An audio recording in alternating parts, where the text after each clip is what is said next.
La democracia tiene un nuevo reto. Honduras se prepara para celebrar las elecciones primarias de los principales partidos políticos. Conozca en Frente a Frente a los aspirantes de los diferentes movimientos que buscan ser candidatos presidenciables. En Frente a Frente, tu voto cuenta para fortalecer la democracia en Honduras. Elecciones Primarias 2025.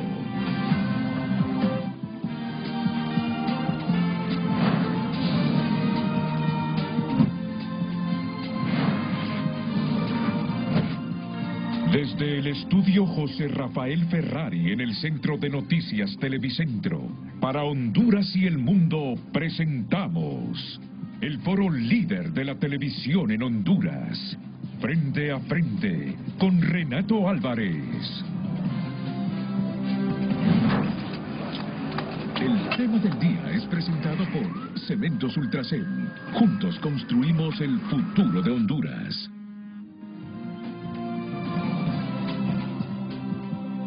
Claro, ella corea, sí. Lo que le decía, yo pasé tantos años. Mucha atención, desde San Salvador se informa. Qué maravilla. Es que estoy aquí, ¿saben con quién? Yo estoy seguro que muchos hondureños lo conocen. Se desempeñó por muchos años como el corresponsal jefe para América Latina de la agencia Fran Press, la famosa AFP, una de las agencias de noticias más conocidas en nuestro país. No recuerdo cuál fue la primera agencia noticiosa que se instaló en el país. Estoy haciendo un recordatorio de los años 70, sobre todo 60, inclusive con la United Press International, ¿te acuerdas? La UPI. Solo una acotación para ser preciso, sí. Como los periodistas, como tú somos. No fui el jefe, fui editor para América Latina de la mesa de América Latina de France Press. Que es Bueno, una acotación importante para nuestra audiencia. pero me ha caído también, Víctor, que automáticamente lo elevé. No, pero yo sé quién es Víctor Flores. Yo sé quién es Víctor Flores García, oriundo de San Miguel, El Salvador. Dice que cuando escucha hablar al hondureño, dice, estos tienen el mismo acento del oriente de El Salvador. ¿Cuál es la ciudad más cercana por el Amatillo de El Salvador?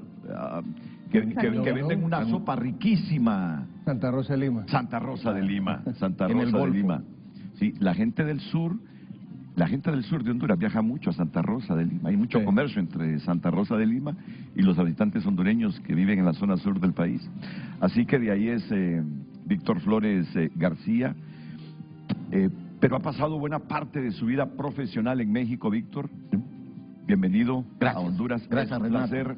Un gusto estar contigo. Yo le decía a Víctor que de hace 4 meses, mi amigo, exministro de Economía, porque en ese tiempo no era Industria y Comercio, era Economía, ¿verdad? No, era Irving? Industria y Comercio. Ya era Industria y Comercio. Sí. ¿En qué año fue Del 2002 la al subsecretaría y 2006. luego el ministerio? O sea, fíjate, No, tu cargo. Primero fuiste 3 años viceministro Es de correcto. Y el de último Industria y año Comercio, y el estuve último año ministro. Es correcto. ¿En qué periodo fue? Fue en la presidencia de Ricardo Maduro. Es correcto, con el Sí. gobierno de Maduro, sí. Pues Irving desde hace 4 años vino aquí. Quiero que me recibas 10, 11 de la mañana. Vendrá un amigo mío, yo he leído sus libros, me dice, y me contó toda la historia. Quiero, por favor, que me reserves un espacio cuando Víctor venga aquí a Honduras en Frente a Frente. Así es. Hace Gran 4 meses, hace 4 meses. Bueno, ya me dirá Irving cómo conoció a Víctor. Quiero saludar también a la abogada Luz Ernestina Mejía. ¿Cómo es posible, Renato dice, 2 veces en Frente a Frente en una semana? Bueno, mire qué privilegio, Qué maravilla, con abogada. lo que me gusta venir aquí y 2 veces en una semana. Qué afortunada, gracias. Miren, este es uno de los libros de Víctor Flores. Víctor Flores García, La utopía pervertida. La utopía pervertida. El germen de la división en América Latina. Cuando hablan de división en América Latina, inmediatamente nosotros los hondureños, wow, pensamos en nuestro país, ¿verdad? En nuestra sociedad. Cómo se ha fracturado, cómo se ha dividido, ¿verdad? Somos un país que después del golpe hemos sufrido una fractura social enorme. Hay familias que todavía no se perdonan, ¿sabe, Víctor? Hay familias que se enemistaron, se dividieron plenamente. Hay familias que no pueden recomponer esa unidad que tenían antes del golpe. Es decir, una sociedad como las nuestras siempre ha tenido sus divisiones, producto de los partidos políticos. Yo soy liberal, yo soy nacionalista.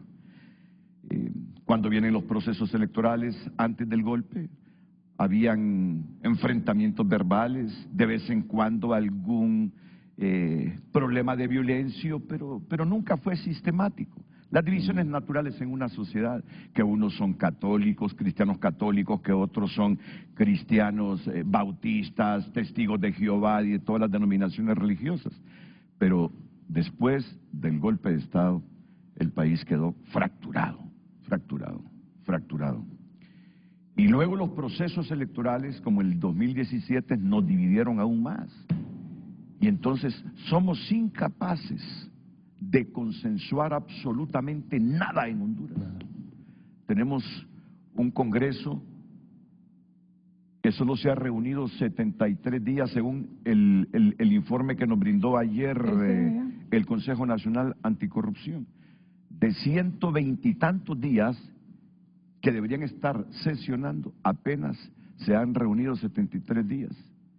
Es decir, no se aprueban leyes desde hace rato en Honduras, ni con mayoría simple, que la mayoría simple en Honduras de 128 diputados son 65. Hay veces que no hay quórum. Mayoría simple puede ser menor, inclusive 40 diputados, dependiendo del número de diputados que están en la sesión. Entonces, mira, aquí el empresario presenta proyectos para tratar de dinamizar la economía del sector público. Hay un divorcio entre el sector público y el sector privado en Honduras, que no te imaginas. Entonces, una sociedad dividida, polarizada como la nuestra, aunque idealicemos metas, aunque pensemos que tenemos un gran potencial como país, no podemos llegar a ningún sitio justamente por esa división en la que estamos inmersos. Entonces, por eso me llama la atención el libro que se los presento una vez más. Vamos, producción. La utopía pervertida. Dirán ustedes, ¿qué es eso de la utopía pervertida? Ahora es fácil anticiparse, googleen, hay decenas de buscadores, inmediatamente buscan el nombre de Víctor Flores García para que tengan más amplitud de lo que es este amigo salvadoreño, este hermano salvadoreño que nos visita y que hoy afortunadamente lo tenemos aquí en frente a frente por la gestión de don Irving Guerrero. ¿Cómo fue que lo conociste, Irving? Es que cuando estamos manejando el proyecto de municipalización del agua, el Banco Mundial contrata a Víctor como consultor en comunicaciones para establecer justamente las líneas de comunicación sobre los beneficios de municipalizar los sistemas de agua, es decir, traspasarlos del sector del Estado, del gobierno central, del SANA, a cada municipalidad. Entonces él era el consultor y ahí nos conocimos y hace como 13 años yo leí un borrador del libro y le dije, Víctor, esto lo tenés que publicar. Y desde entonces lo estoy chingando para que lo publique. Desde entonces hablamos que 3, 4 veces al año por teléfono. ¿Y cómo va tu libro? ¿Cuándo lo publicas? ¿Y en qué año se publicó? Ahorita, hace unos meses. En 2024, a mediados de 2024. Y leí que de no haber editado y cortado y resumido, por lo menos este libro fuera de 1000 páginas. Exacto, sí, tuve que meter tijera. Solo quedó en 620. Solo. ¿Y cuántos ejemplares? Ahora son como 1000 ejemplares. Sí. Ajá. Primera edición, ¿no? Primera edición. Pero estoy seguro que habrá una segunda y tercera edición. Sí.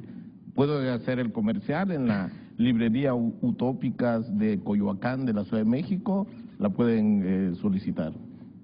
Bueno, aquí está, miren, la utopía pervertida. Esperen el contenido de esto, que es el resumen de la vivencia, de la experiencia de Víctor Flores. Ahora que Víctor Flores, antes de entrar ya en detalle con el tema, nos cuenta un poquito de su vida. Dijimos que es oriundo de San Miguel El Salvador. Exacto. Mira, de mi juventud aunque nací en San Miguel, o toda mi vida transcurrió en San Salvador. Sí.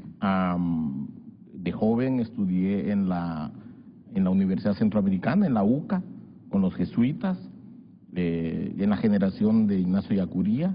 De hecho, mi tesis de grado que escribo en México cuando me gradúo de filosofía en la UNAM, en la Facultad de Filosofía y Letras de la UNAM, es sobre la filosofía de Ignacio Yacuría, que considero mis maestros. Toda la generación sacrificada en 1989, Segundo Montes, Martín Baró, eran pues nuestros profesores que nos formaron aquella generación en los años 80. Después de terminar mi carrera en la UNAM, me la financiaba prácticamente trabajando, haciendo mis primeros pininos como periodista en la revista Proceso, que mucha gente debe conocer. Claro. Porque es de una emblemática. Proceso es un referente en Honduras. Proceso es un referente. Bueno, cuando uno quiere una información de México, tiene que pasar por Proceso. Bueno, sí. casi se me eriza la piel en recordar esos años. Sí. Pues yo era un joven, trabajaba en la sección internacional y ahí comencé a aprender el oficio. Mis primeros textos se publican ahí, gracias a una querida amiga que era la jefa de internacionales, Lucía Luna, y conocí pues ahí a todos los colegas. Todavía veía llegar al Gabo a entregar su artículo de colaboración. García Márquez era columnista de Proceso, y otras figuras, Miguel Bonazo. Para mí, un joven veinteañero, ver a esas personas era fascinante. Yo no tenía idea de muchas cosas del mundo y fue muy formativa esa etapa para mí.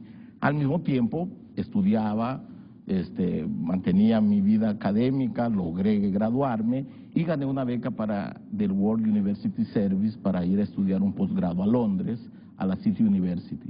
Ese también fue otro momento importante para mí. Terminando eso, al mismo tiempo empezaba a colaborar un poco con las agencias, con la agencia ANSA empecé. ¿La italiana? La italiana, Sí. exactamente. Y posteriormente, pues, un colega escritor, Eduardo García Aguilar, era el jefe de redacción de France Press en México, que está en la Torre Latinoamericana, un piso completo. Para mí era fascinante llegar. Sí. Recién antes de entrar al programa hablábamos de la época de los teletipos, de los telex, cuando aprendimos a leer prácticamente los puntitos y sabíamos casi más lo que decía exactamente esa comunicación. Entonces, esa experiencia para mí pues fue un mundo que me abrió la mirada, la cabeza, y sentirme parte de la construcción informativa y la responsabilidad. De eso que quería subrayarlo, porque la audiencia puede cansarse de una larga exposición autobiográfica, pero hablábamos de cómo nosotros venimos de una generación que se formó en la responsabilidad, en el pluralismo. Acuérdate que las agencias no nos dirigimos a un lector final, sino a editores, como tú lees en tu época también de productor. Pues ¿a quién va dirigida una información? El editor decide lo que toma y lo que no toma de una agencia, y no hay distinción ideológica. Tenemos en clientes de medios conservadores, de medios liberales, de medios, para decirlo en otros términos hoy, de izquierdas y derechas, ¿no? Entonces, tienes que producir información pluralista, esencialmente pluralista, equilibrada. Correcto, así es. ¿Este es el primer libro, Víctor? No. Hay otros. Bueno, ya dije que el primer libro fue en realidad el ensayo biográfico de Ignacio Yacuría, la filosofía de Ignacio Yacuría. Ese se publica por Miguel Ángel Porrúa en México. UNESCO, en mis años de corresponsal, de editor para América Latina en Montevideo, que fueron 5 años en la mesa, simultáneamente la UNESCO nos publica un libro que se llama La ilusión del buen gobierno, sobre todo ese periodo de finales del siglo XX, de la transición del siglo XX. Se publica en 2004. Ese es otro libro, y otros libros también sobre el legado jesuita, por ejemplo, de Centroamérica al mundo. En fin, no voy a extenderme más en otros libros. No, muchas gracias. ¿Qué les digo? Se van a sentir mejor la gente de la derecha de Honduras hoy con el debate sobre este libro, con lo que tú narras, con el contenido de este libro, que la izquierda o a la inversa. Bueno, voy a tratar de contestar la pregunta. En el esfuerzo es situar las coordenadas del debate contemporáneo alejado del eje de izquierdas y derechas, que ha contaminado y que ha sido este germen divisivo que está manteniéndose, sobre todo incentivado por la hipercomunicación de las redes sociales. Te pido un favor. Dime. ¿Cuál es el mensaje para el lector que compra este libro? Dos cosas. Una, que esta es la experiencia de un corresponsal que presencia a los protagonistas de una época importante en América Latina, cuando llegan por primera vez al poder las izquierdas latinoamericanas. Desde el principio del siglo XXI, ¿no? Hasta la fecha, prácticamente hasta México. Por un lado, personajes que pude entrevistar, mis 4 entrevistas con Hugo Chávez, mis encuentros con Néstor Kirchner, las entrevistas con Pepe Mujica, las entrevistas con Vicente Fox, es decir, el acercamiento de un corresponsal al poder, presenciarlo. Originalmente el libro no se iba a llamar así, el libro se iba a llamar el privilegio de presenciar, que eso, como tú comprenderás por tu experiencia, nosotros somos espectadores de primer nivel, de primera fila en el escenario público donde las figuras del poder actúan. Entonces, ese acercamiento vivencial, cómo se trabaja, cómo se toman las decisiones en los medios, que a veces se ha caricaturizado, pero el esfuerzo que requiere, el empeño de conocimiento y de investigación que requiere un corresponsal para acercarse a conocer una realidad y transmitirla al mundo, a veces queda diluido. De lo que cuento son las tomas de decisiones internas que teníamos nosotros, qué hacer. Si a ti te mandan y te dicen en un momento de crisis, Renato, un golpe de Estado, tómate un vuelo y vete, y ya debes estar ahí, hoy mismo tienes que estar, claro. Una tragedia, ya. Los corresponsales a veces, no sé si tú lo estilas, pero conoces el secreto, tienes maletas para distintos climas.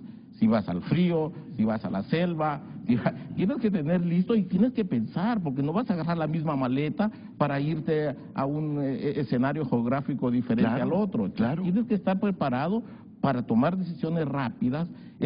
Hablábamos de que nuestra adicción a la adrenalina es normal, porque eso excita. Sé de lo que me estás hablando y una de mis principales frustraciones con 45, 46 años ya de ejercer el periodismo fue una tarde cuando dice la empresa: Renato viaja a Roma mañana porque se murió Juan Pablo II. No, exactamente. Y el productor de Frente a Frente, que lo tengo ahora mismo allá dirigiendo, Carlos Andino, va con Carlos Andino.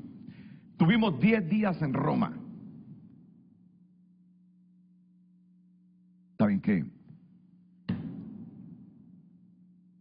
¿Qué semana esa?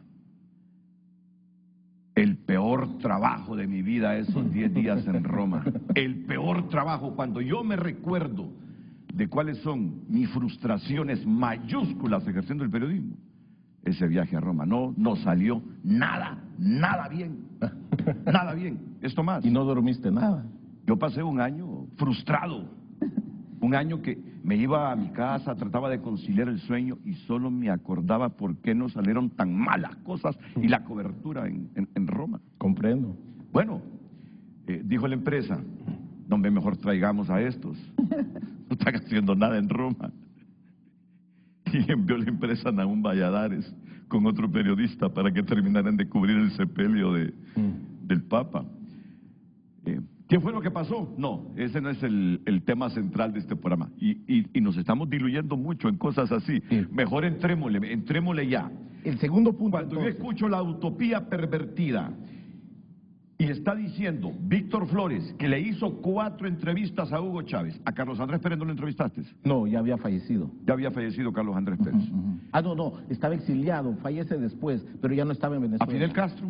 No, ¿A Raúl? me tocó ir a buscar, cuando Fidel se enferma, está contado en el libro, un capítulo se llama Operación Célula Dormida, cuando la agencia me manda, esto es una pequeña travesura que hizo la agencia, sin visa de periodista, como turista, inmediata, había que reaccionar, había que irse porque Fidel enferma y no se sabe en ese momento si está vivo o está muerto. Y lo único que teníamos que averiguar era qué estaba pasando. Fuimos a un evento como turistas y vimos un primer acto donde gritaban por primera vez, ¡Viva Raúl! Y entonces yo le cuento a mi abuelita, que era mi jefe, digo, aquí estamos paseando y vimos que decían, ¡Viva Raúl!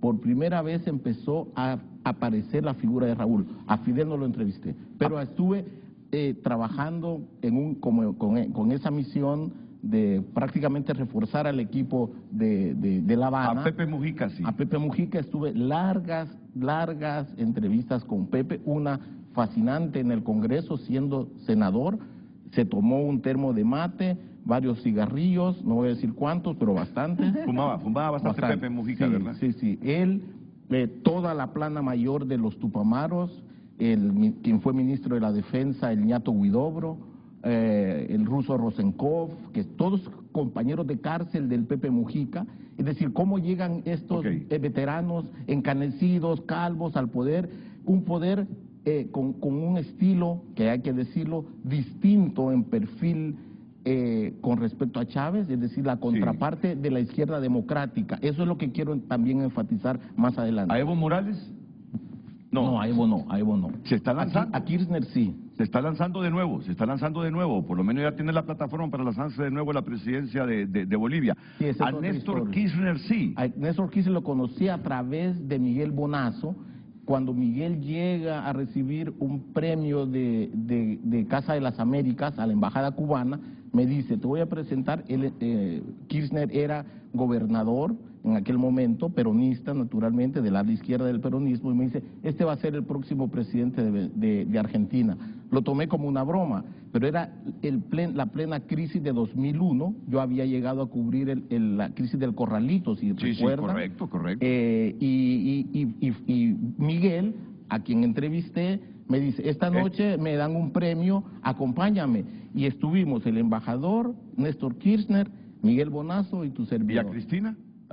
No, yo ya no estaba. ¿A Rafael Correa? No. Bueno, no puedo. Alguien, yo no sé si bromeando, pero alguien serio me dice, Renato, me dice, yo lo miré en los pasillos, dice, de un hotel que está frente a la Curazao, ahí por Televicentro. ¿A quién? Le digo, a Rafael Correa, me dice. Ahí tiene la habitación, dice. ¿Cómo afirman que es asesor del gobierno? Bueno, sí, ya Sí, bueno, pero yo no sé si me lo contó en broma, si me quiso tomar el pelo, pero yo me quedé sorprendido. Ahí pasa en ese hotel, me dice. Bueno, no sé. ¿Anglo? No, pero en México sí me tocó la caída del PRI. Ese fue otro momento. Ok, ¿qué me estoy imaginando yo con esto de la utopía pervertida?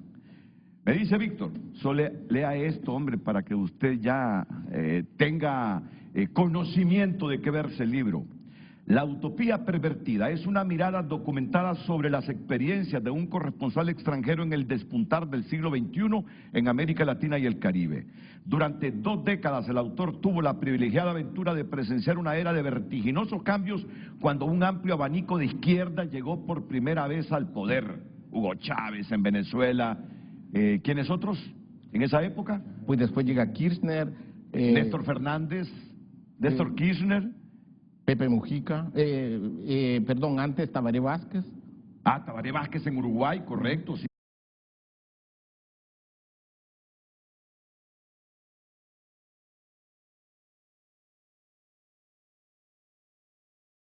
Sí. Pepe Lula da Silva. Ignacio Lula. Mauricio Funes. Mauricio Funes en El Salvador. Que en paz descanse. Que en paz descanse, sí. Que fue mi compañero en la UCA. ¿De veras? Sí. Este libro penetra en las raíces de estas esperanzas de cambio y el poder personalista. Indaga en la construcción del mito del comandante Chávez en Venezuela, preámbulo de la peor crisis venezolana en 60 años. Retrata a otros liderazgos caudillistas latinoamericanos y caribeños y cierra con los paralelos y paradojas del complejo caso mexicano. El libro es prologado desde su exilio en Bogotá por el escritor venezolano Tulio Hernández, quien se pregunta, ¿a qué género pertenece este libro? ¿A qué género pertenece este libro? Mira, ahí está. La utopía pervertida. ¿Qué estoy pensando? ¿Qué estoy interpretando? ¿Qué estoy interpretando con este título? La utopía pervertida. Pervirtió la izquierda latinoamericana la utopía que teníamos de ellos, que serían una alternativa para que nuestros países latinoamericanos progresaran, para que nuestra gente pobre saliera justamente de esos niveles de indigencia en que pasa un montón de gente en América Latina, mejorara sus niveles de vida. Vamos a ver, ¿qué me imagino yo cuando veo ese título? Se pervirtió la izquierda en América Latina. ¡Wow! Ya miro que va a estar caliente este programa. Yo no sé si estoy un poquito enrumbado en el contenido de este libro, pero digo, la utopía pervertida. Se nos creó una utopía de la izquierda. Cuando la izquierda llegue al poder, estos países van a mejorar, van a cambiar las cosas, mejorará el nivel de vida de todos. Se pervirtió esa utopía, fracasó la izquierda. Estás encontrando ya el título del programa, Lucecita, ¿me estás escuchando? Después de la pausa veré si tengo o no la razón cuando Víctor Flores, cuando Irving Guerrero y Luz Ernestina Mejía debatamos sobre este libro. ¿Crees que estamos en la línea que resume este libro, claro Irving? Claro que sí. ¿O me equivoco en la interpretación? Estás muy bien ubicado, lo entiendo perfectamente. Bueno, estoy bien ubicado en cómo lo interpreto, ¿verdad? En cómo lo interpreto. ¿Así? ¿Se pervirtió la izquierda de América Latina? Esa es la pregunta que voy a ver en frente a frente. ¿Se pervirtió la izquierda en América Latina?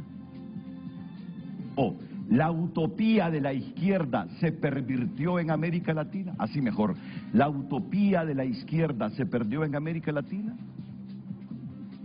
Mira, yo ya que estoy fraccionado en este país con muchos adversarios, no quisiera acentuar esa división hoy, pero solo traigo a un hombre aquí, gracias a Irving Guerrero y la abogada Luz Ernestina Mejía, para debatir. En una democracia se debate simplemente. Se está o no de acuerdo, se disiente del hombre que va a exponer, pero por eso no hay que enemistarse. Algún día vendrá aquí un escritor, un periodista que defenderá a la izquierda. Bueno, si aquí los hemos tenido. ¿Cuántas veces hemos entrevistado a aquel brasileño que es el jefe de Telesur, Carlos? Acuérdate del nombre. 2, 3 veces hemos tenido al jefe de Telesur aquí, argumentando y sustentando por qué la izquierda es alternativa para América Latina. Hoy tenemos a un hombre que me dicen, estuve consultando esta madrugada, y Víctor es de izquierda, es de centroizquierda, es de derecha, y no sé, llegué a la conclusión que Víctor ha tenido históricamente una preferencia por el socialismo, que es hombre más de izquierda, pero que ha vivido tantas experiencias en América Latina con líderes de izquierda, que Víctor tiene otra percepción ya de la izquierda. Por favor, pausa comercial y enseguida este programa lo va, en su mayor parte del tiempo que nos resta, 1 hora 50 minutos, nos lo va a completar con sus criterios Víctor Flores García, Luz Ernestina e Irving Guerrero. Atentos, atentos.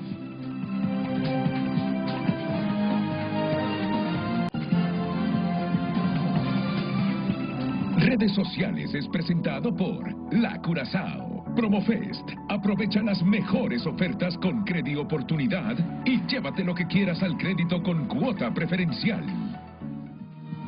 Lo invitamos a que opine en base al tema de esta mañana. ¿La utopía de la izquierda se pervirtió en América Latina? Usted puede opinar a través del número de WhatsApp 9773-6065 y también estará el post en nuestra cuenta en X donde también puede comentar.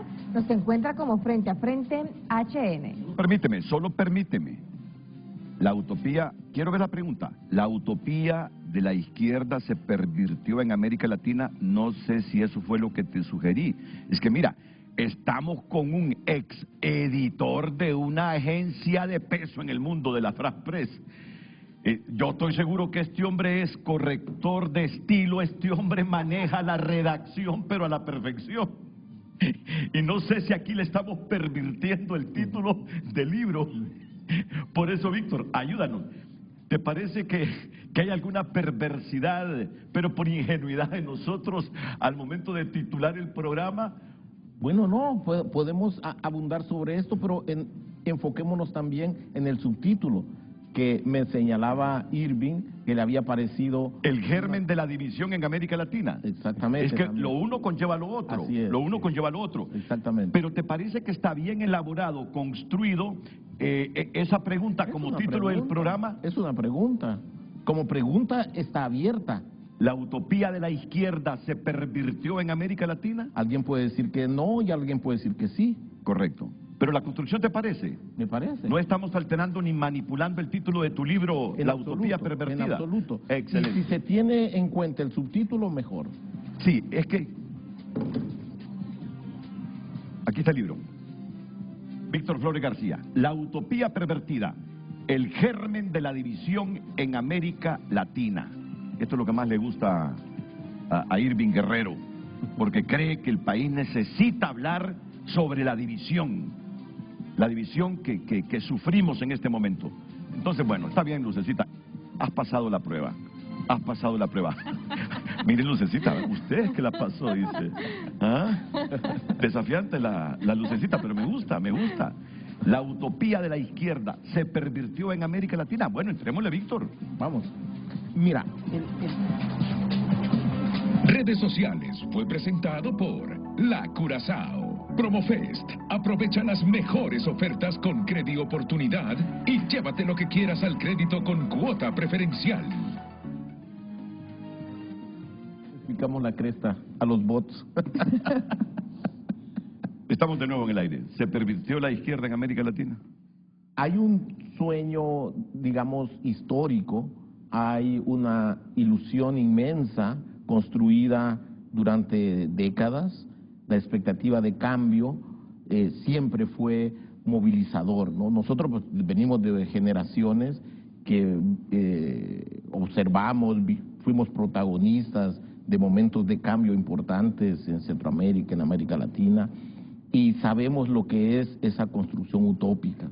Digamos que ha sido parte de la cultura latinoamericana, el trabajo ensayístico de muchos autores. No voy a hacer una lista de referentes: Rodó en Uruguay,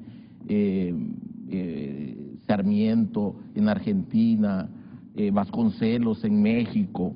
Es decir, tenemos en América Latina una tradición utópica, utopistas, ha habido muchos, construcciones de imaginarios, de sueños, han sido bastante abundantes en estas tierras. Utopía, plan, proyecto, doctrina o sistema, ideales que parecen de muy difícil realización.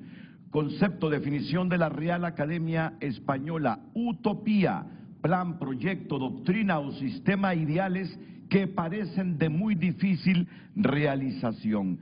Representación imaginativa de una sociedad futura de características favorecedoras del bien humano. Tengamos clarito este concepto para entender la respuesta que nos está dando Víctor Flores García. Sí se pervirtió la izquierda en América Latina.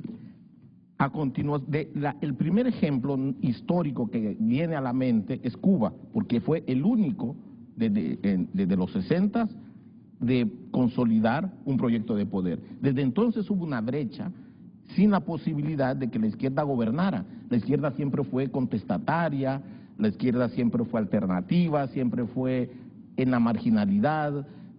Llegar a la presidencia era prácticamente imposible.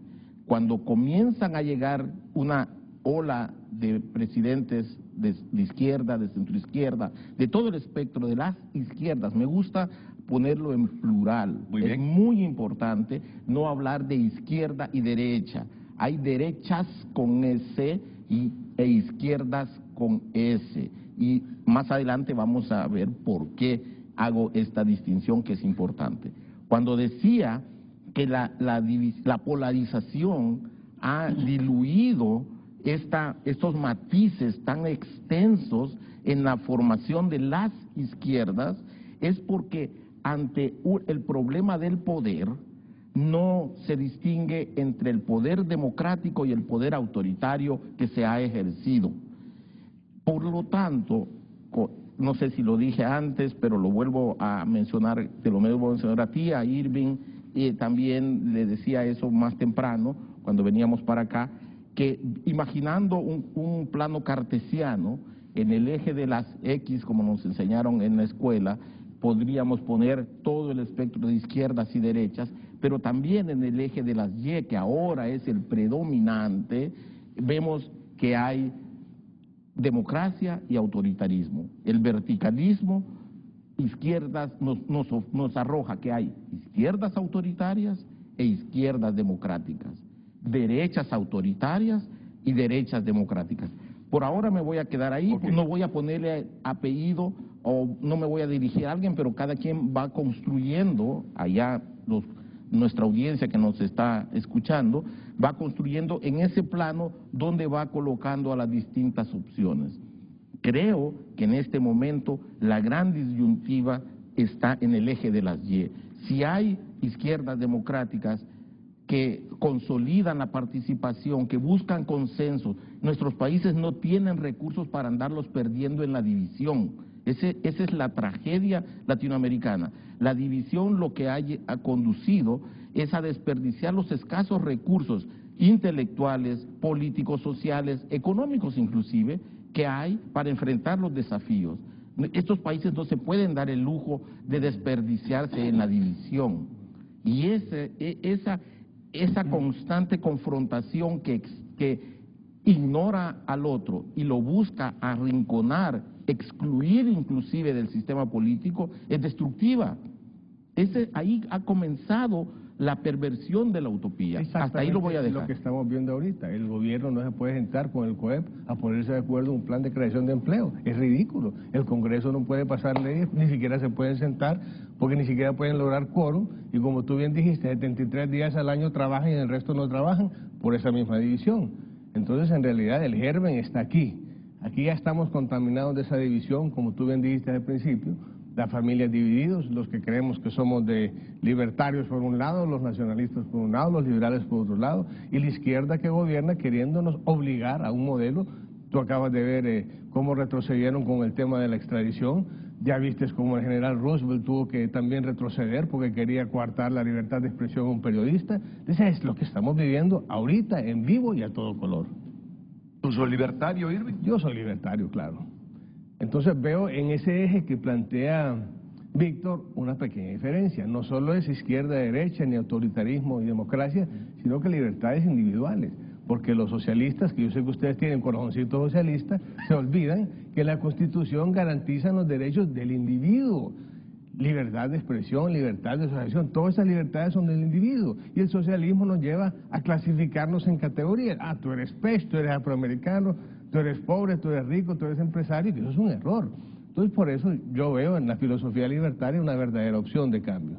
Irving Guerrero, 3 años viceministro de Industria y Comercio, 1 año ministro de Comercio en el gobierno de Ricardo Maduro, el mejor índice académico de la secundaria en la Elbel School, Irving Guerrero. Irving Guerrero. Sus compañeros dicen era el más inteligente de la Elbel School. Irving Guerrero. Luego se convirtió en ministro. Es libertario. Y la palabra libertaria, miren, así como estamos divididos, para la izquierda, es como cuando a un liberal en España o en Europa le dicen fascista. Sí, claro. Hay mucha gente que quiere dañar a otro, sobre todo a los liberales, diciéndole que son fascistas. aquí en Honduras, cuando a alguien le dicen libertario, mira, ¿te imaginas al fascista ultraderechista peor? Claro. No, y para Irving ser libertario es que Irving... La libertad del individuo, el respeto al proyecto de cada quien, el derecho a tener un proyecto de vida sin que nadie tuviera que hacer, ni qué pensar, ni qué decir. Es decir, claro, todo el mundo se radicaliza cuando oye a Milei y se le paran los pelos por su forma de ser, pero en realidad el libertario es lo que la Constitución garantiza, el derecho de los individuos, a libertad de expresión, a escoger su proyecto de vida, a asociarse con quien quiera, a tener la religión que quiera, eso es ser libertario. Pero eso es exactamente también ser liberal. Y nosotros es lo que sostenemos. El liberalismo es, ante todo, el respeto a los derechos fundamentales y la posibilidad de fortalecer al ciudadano para que pueda desarrollar todas sus capacidades. Y es lo que buscamos. Cuando hablan de la utopía de la izquierda, si se permitió en América Latina, el libro, a lo que más me llama la atención es al divisionismo que identifica el doctor Flores en toda la relación que hace de un libro magnífico, de fácil lectura, aunque sea tan voluminoso. De 600 páginas. Porque lo cierto es que él lo que viene a hacer es un testigo de hechos, no da interpretaciones subjetivas de los mismos y eso lo hace todavía más valioso. Pero ha habido una utopía. Los ideales de Morazán, los ideales de Vasconcelos de Rodó eran ideales, no eran utópicos, eran alcanzables, son alcanzables. Entonces, si en algún momento llegaron a parecer utópicos, ha sido precisamente por el ejercicio en el poder de ciertas izquierdas, o autollamadas izquierdas, porque cuesta creer para el caso que quienes encabezan lo que dicen izquierda aquí sean de izquierda. Sí, latifundistas. No solo la izquierda, aquí por ejemplo la división del país no solo es el tema del golpe de Estado. Yo, por ejemplo, me salí del Partido Nacional cuando vi que el Partido Nacional no dijo nada con una reelección que era claramente inconstitucional. Cuando habían vínculos con el narcotráfico, desde la salida del gobierno Maduro hasta el día, todos los gobiernos han estado contaminados y nadie dice nada. Tienen que venir los norteamericanos a decir quién es el narcotraficante y extraditar. Es decir, se destruyeron las instituciones, se destruyó la fiscalía, se destruyeron los cortes, se destruyó todo. La institucionalidad de Honduras ha sido destruida, la población ha sido dividida, el Congreso ha sido dividido, los empresarios no están de acuerdo con el gobierno, no se pueden sentar, y es el resultado de estos últimos 15 a 20 años, que no solo es el tema de la izquierda, son los errores o los crímenes del Partido Nacional. Es decir, una reelección inconstitucional es un crimen, discúlpame, que ahorita estamos pagando todos esos pecados y tenemos que buscarle la salida a esto, porque, hey, ahí estamos ahorita. Porque el problema no es ideológico exactamente, estábamos tocando ahora eso, sino que es fundamentalmente de un embate constante a la legalidad, siempre buscar marginarse y ajustar la ley a la medida del interés de cada persona, ya sea en el poder o fuera del poder. Entonces, esas situaciones, esas variables que se van analizando han ido deteriorando lo que es la práctica política. Y se da con Venezuela que cuando se identifica, de acuerdo a la categorización que hace Giovanni Sartori, el deterioro grande de los partidos políticos, de la ADECO, del COPEI, se da en el 88, nosotros podríamos ir identificando por ahí, o quizás desde el 80, ese deterioro, desde que volvimos a la vida democrática, cuando fueron perdiendo el sentido, la posibilidad de ser verdaderos representantes de la ciudadanía. Y la polarización que se da entre izquierda y derecha, y luego todas estas disfunciones que manifiestan y que hacen utópico todo lo que son ideales realizables, vienen manifestándose ya en una forma polarizada desde el 2009, con los sucesos que se dan y que entonces nos enfrentan y hasta ahora nos han tenido enfrentados, salpicado por otras situaciones, crimen organizado, los transnacionales y los locales. Bueno, pero creo que todavía le faltan algunos minutos para responder a la pregunta que directamente le he hecho. De repente yo estoy forzando mucho, porque no he terminado de leer el libro, a Víctor, pero respóndeme para mejor comprensión de la gente.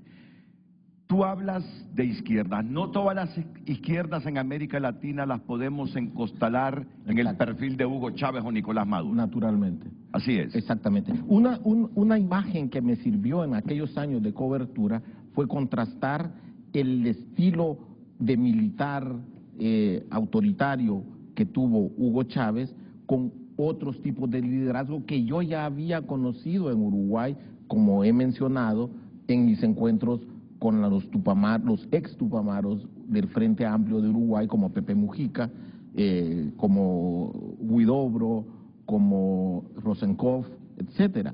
Es decir, me di cuenta, por ejemplo, el Frente Amplio de Uruguay es una composición muy plural. Ahí van desde los socialistas hasta los socialdemócratas más moderados, desde los exguerrilleros hasta la gente que viene de la sociedad civil contemporánea, etcétera. Es un abanico multicolor.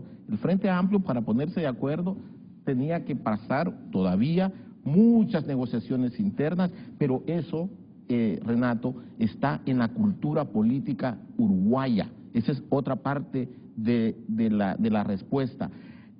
La expresión política de esa izquierda democrática moderada uruguaya o chilena también corresponde a sociedades que han construido cultura política democrática. Es muy importante la tradición de la cultura democrática en instituciones que perduran y no se van a destruir, porque tomar la escalera democrática para después tirarla y destruirla para perpetuarse en el poder ha sido el estilo contrario a lo que estas tradiciones democráticas han hecho. ¿Tú crees que hay un mundo de diferencia de Pepe Mujica, de Tabaré Vázquez con Hugo Chávez o Nicolás Maduro, Víctor?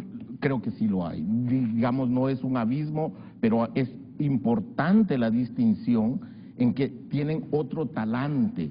¿Tú crees que por este lado de Nicolás Maduro es que se ha pervertido la utopía de la izquierda en Venezuela? Claro que sí, Sí. Víctor, claro.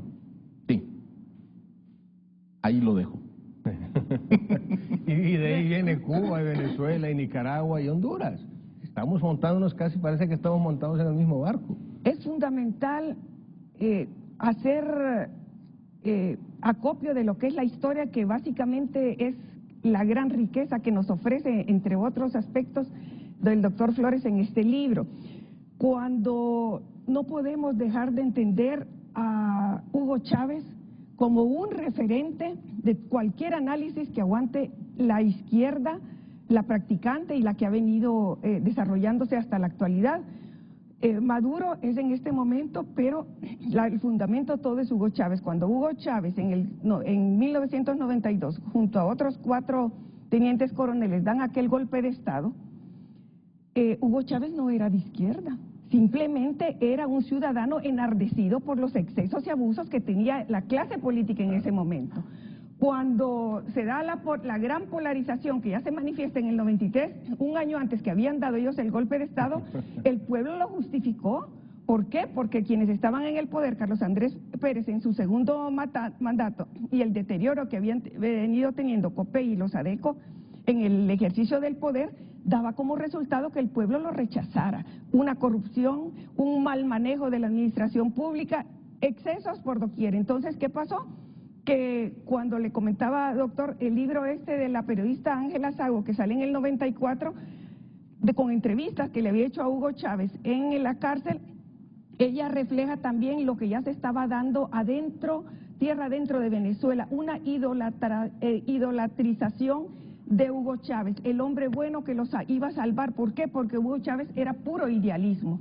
Ese idealismo que contrastaba y que mantenía todavía sus primeros años. Recordamos la anécdota cuando en su segundo año de gobierno, él va y a puntapiés abolla un carro último modelo que se había comprado uno de sus hermanos.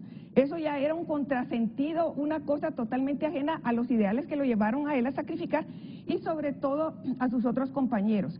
Él no era Hugo Chávez en aquel momento, como lo ha registrado la historia, quien dirigió el golpe. Quien dirigió el golpe era el teniente coronel Francisco Arias Cárdenas, que era el primero de su promoción. Él llegó posteriormente a ser gobernador de uno de los departamentos y...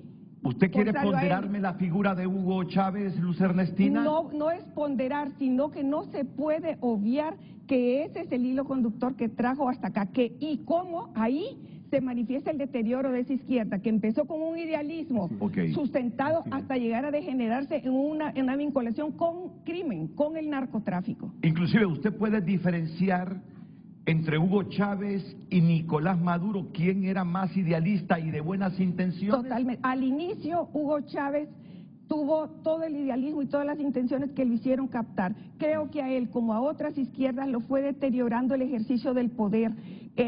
La avaricia, no sé si de él, pero sí de su entorno, de manejar el poder, de enriquecerse y de mantenerse él mismo para seguir usando el Estado como un Estado botín. ¿Usted cree que el Mel Zelaya, que llegó por el Partido Liberal, que posiblemente era de la centroizquierda del Partido Liberal, no sé si simpatizó con Carlos Roberto Reina, con la izquierda democrática Mel o con el rodismo, no sé, no recuerdo en este momento. ¿Usted mira una semejanza entre el Hugo Chávez, salvando las diferencias, y en Mel Zelaya cuando llegaron al poder y luego en lo que idealizaron y concretaron? Armando las diferencias entre lo que es tener petróleo y no tener petróleo, el idealismo de una sociedad como era la venezolana y como es la nuestra, sin lugar a dudas, y teniendo en cuenta, no aquel idealismo, pero sí una acción de derecha de Mel, porque no era de izquierda, nunca lo vimos de izquierda, ha sido un latifundista, aparte de las simpatías que se puedan tener por él como persona, lo cierto es que no era un hombre de izquierda, sino que instrumentaliza lo que es una izquierda para lograr penetrar en el poder. Víctor, ¿tú crees entonces que es esta izquierda de Chávez cuando trascendió esos ideales de los que habla Luz Ernestina, ya metido plenamente en el poder de Venezuela, Nicolás Maduro ahora, esa izquierda que representa sobre todo Maduro, es la que ha sembrado el germen de la división en América Latina? Me voy a remontar para responder a lo que se estaba mencionando en este momento. En sus orígenes, Chávez se proclamó como seguidor de la tercera vía. Cuando yo lo conozco, en la primera entrevista que le hago, el libro es escrito en primera persona, por eso comienzo diciendo, la primera de las 4 veces que estreché la mano de Hugo Chávez fue en un hotel de la avenida Reforma frente a la Embajada de Estados Unidos, cuando buscaba la presidencia por primera vez, 1997. Yo no sabía quién era Hugo Chávez, me dijeron, hay un militar que ha dado un golpe de Estado y ya está libre y quiere ser presidente. Llegué tarde a la conferencia de prensa, él me espera y me da prácticamente una exclusiva a mí solo, con su hija que la acompañaba en aquel momento, y nos volvemos a sentar. Todavía era flaco, esmirrado, alto, lo describo todo eso en mi libro porque de eso trata el testimonio. Y en aquel momento, cuando yo trato de entender quién es él era un seguidor de la tercera vía de Tony Blair, del británico. Del laborista Tony Blair, que fue primer ministro británico. Sí. Que llega a primer ministro para reemplazar al thatcherismo. Sí, a Margaret Thatcher. El Partido Conservador. Exactamente. La mujer de hierro. ¿Y quién era el teórico? La dama de hierro. ¿Quién era el teórico de Tony Blair?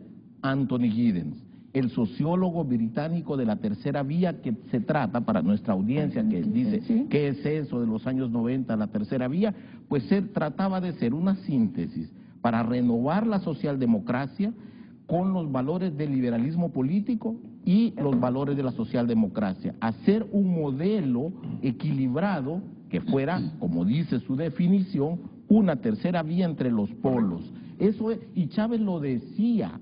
No era un secreto, él se presentaba así, él me lo dijo a mí en esa ocasión, que él era admirador de Tony Blair, que le gustaba la tercera vía, lo dijo en Canadá una vez, cuando en una de las cumbres de las Américas, la primera que fue. Acuérdense para nuestra audiencia que él llega al poder en 1998, en diciembre.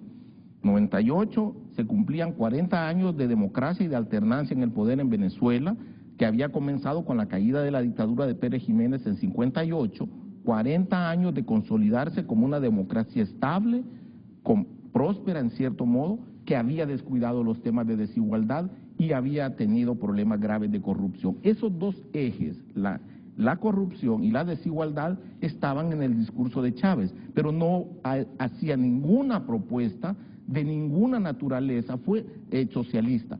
Fue hasta después de sufrir su primer golpe de Estado, yo creo que fue 2003, 2004, no recuerdo el año correcto, cuando él se proclama hijo intelectual de Fidel. Y Fidel, con la perspicacia que tiene, lo conoce después de que sale de la cárcel y prácticamente lo adopta, pero esa relación no se conocía, no estaba clara en los primeros años de la administración de Chávez. Hay una mutación progresiva desde el Chávez que llega, y voy a mencionar del primer candidato, el que sale de la cárcel, el que da el golpe de Estado, etcétera, al Chávez que está en la presidencia, por un lado. Por otro lado, hay un tema que no hemos mencionado acá. ¿Cuál es el adjetivo que adoptan estas izquierdas? El bolivarianismo. Bueno, hablemos unos minutos de Bolívar. Bolívar no es una figura, no es una figura monocolor, tiene matices excepcionales. ¿Qué harías tú, Renato, si te mandan de corresponsal, de jefe de redacción del Caribe para América Latina, basado en Caracas en esos años, pues aprender de Bolívar, ¿no? Claro. ¿Y qué decisión tomé? Estudiar a los autores de la Academia de Historia de Venezuela. Entonces me puse a leer a Pino Iturrieta, a Elías Pino Iturrieta, autor de Nada sino un hombre y otros libros, a Germán Carrera Damas, El Divino Bolívar, a Manuel Caballero, porque no soy bolivariano, etcétera. Manuel Caballero me recibe en su casa, me muestra su biblioteca bolivariana, otro doctorado en Cambridge, un historiador prolífico que participó ya militante, toda su vida militante de izquierda. Participó en las primeras movilizaciones para derrocar a Pérez Jiménez. Imagínate con quién yo me fui a sentar y tuve el privilegio de que me recibiera en su casa. Entonces, estudiar a Bolívar me permitió conocer una cosa, que el Bolívar de Chávez no era el Bolívar de los historiadores. El Bolívar de Chávez era el Bolívar de la espada, el Bolívar militar, el Bolívar que se aprende en las academias militares. Es distinto, hay una distinción de matices, porque Bolívar fue un estadista que creó naciones, le puso su nombre, ¿verdad? También, sí, le puso su apellido, sí. Y decía que el presidente en el centro es como el sol en el universo, es decir, tenía eso, es una personalidad compleja, eso es lo que aprendí. Y entonces, la simplificación, si me lo permiten, escolar, parvularia que hacía Chávez, era con fines de convertirlo en arma de propaganda. De manipulación. Claro. Usted lo dijo, yo trato de evitar siempre los adjetivos, porque yo trato siempre de narrar lo que presencié. Ya les dije que originalmente el libro se iba a llamar El privilegio de presenciar, y eso es lo que yo estaba viendo, que por un lado, estos historiadores muy reputados, muy bien reputados, de la Academia de Historia de Venezuela, tenían otra interpretación de la historia de Bolívar. Chávez siempre decía, estoy escribiendo un libro sobre Bolívar. Nunca apareció ese libro, no sé si alguien lo conoce, pero nunca lo escribió. Y le preguntaban una cosa singular que yo no sabía, pero lo aprendí en Venezuela, el tema de la traición de Bolívar al general Miranda, a Francisco de Miranda, al precursor, al que va a traer a Londres y llega y lo convierte en generalísimo. Y cuando cae la Primera República, Bolívar, para adquirir un salvoconducto, entrega a Miranda. Miranda muere en la Carraca, en Cádiz, en la cárcel, y eso Bolívar nunca lo quiso volver a mencionar. En el libro de García Márquez, El general en su laberinto, ese episodio no aparece. Yo me lo leí de nuevo, después de haberlo disfrutado, lo volví a buscar. Entonces, una vez le preguntan a Chávez si conocía ese tema de Miranda, porque ustedes saben que después los centros de investigación bolivariana ahora se llaman Francisco de Miranda, y no se menciona esta historia de la traición de Bolívar a Miranda, que es documentada Hay una carta concreta en la que Bolívar le escribe a Miranda después de que cae la Primera República, etcétera. Entonces, no quiero extenderme, no, esta es una exposición sobre el bolivarianismo, pero sí la selectividad que hay para reconstruir la historia de los héroes es muy frecuente en la construcción del relato político contemporáneo.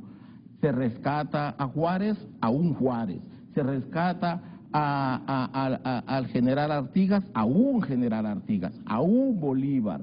Y entonces la audiencia, nuestros lectores necesitan por lo menos entender que no hay una sola lectura de las figuras históricas. Bueno, Víctor, sinceramente que yo creo que este libro debió tener como título el primero que tú pensaste. Repítemelo. El privilegio de presenciar. El privilegio de presenciar. El privilegio de presenciar. Porque cuando uno ve este título, La utopía pervertida, y más o menos ha leído el libro, uno asocia que tú estás hablando, hay una izquierda en América Latina que se pervirtió.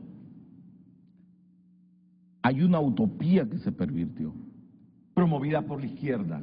Por esa izquierda. Hay unas izquierdas que pervirtieron valores de la esperanza. Hay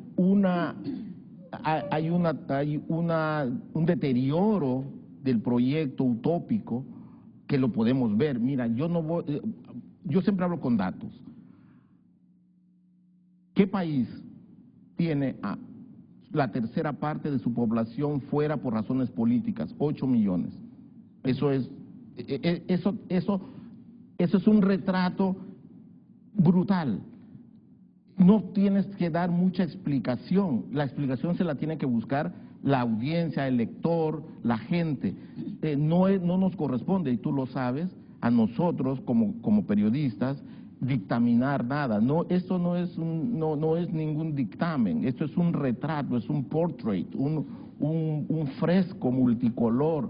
Porque además, estilísticamente, pues hay un montón de fuentes, hay entrevistas, hay crónicas, hay viajes, hay retratos de personajes. Es decir, el libro lo que trata es retratar una época, retratar un momento. Tampoco quiero que se convierta en un arma política en manos de nadie. Eso lo quiero dejar claro. Pero muy difícil vas a evitar eso. Bueno, yo lo sé. Muy difícilmente vas a evitar eso. Pero como le digo a mi esposa, no me quiero meter entre las patas de los caballos. Pero mira las preguntas que te estoy haciendo yo. ¿Crees que otra utopía de esa izquierda se haya pervertido en América Latina, aparte de la de Maduro y Hugo Chávez? Pregunta importante.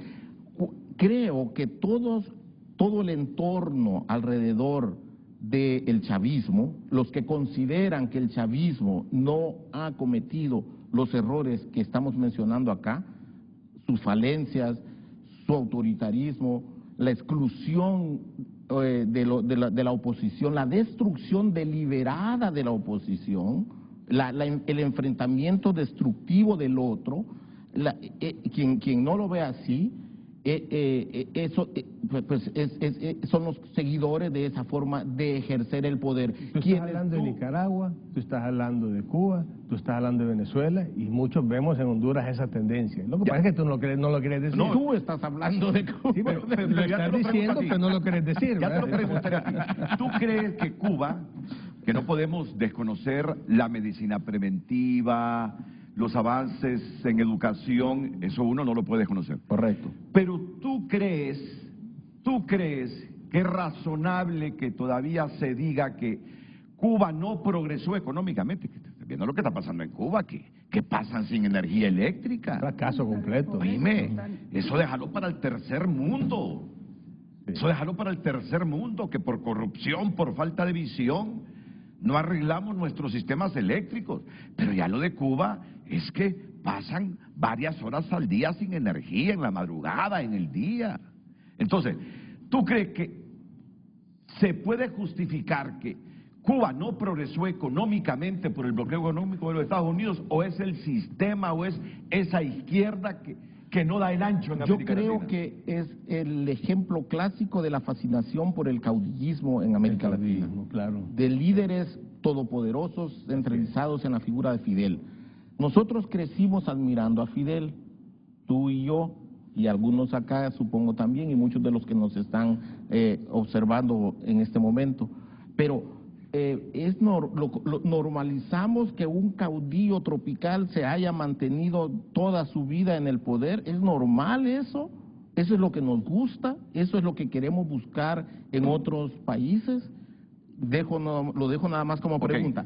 Pero como estamos en Centroamérica y estamos en Tegucigalpa y tenemos aquí un vecino que está en Managua, donde hubo una revolución que triunfó en 1979, que nos llenó de ilusiones a todos, que los vimos como un ejemplo. ¿Quién no fue prosandinista allá a finales de los 70? El que no fue ¿Quién no fue prosandinista de prosandinista? joven no fue joven. Así es. Sí. Entonces, los que vivos en esas experiencias, con mucha ilusión, un horizonte utópico, ahora podemos decir que eso ha naufragado, que eso no era lo que nosotros pensamos que Esa iba es a la ser. utopía pervertida Esa de es la que tú hablas aquí entonces. Yo yo te entiendo, por eso te digo que el libro debió llamarse Así es. Un observador. Así es.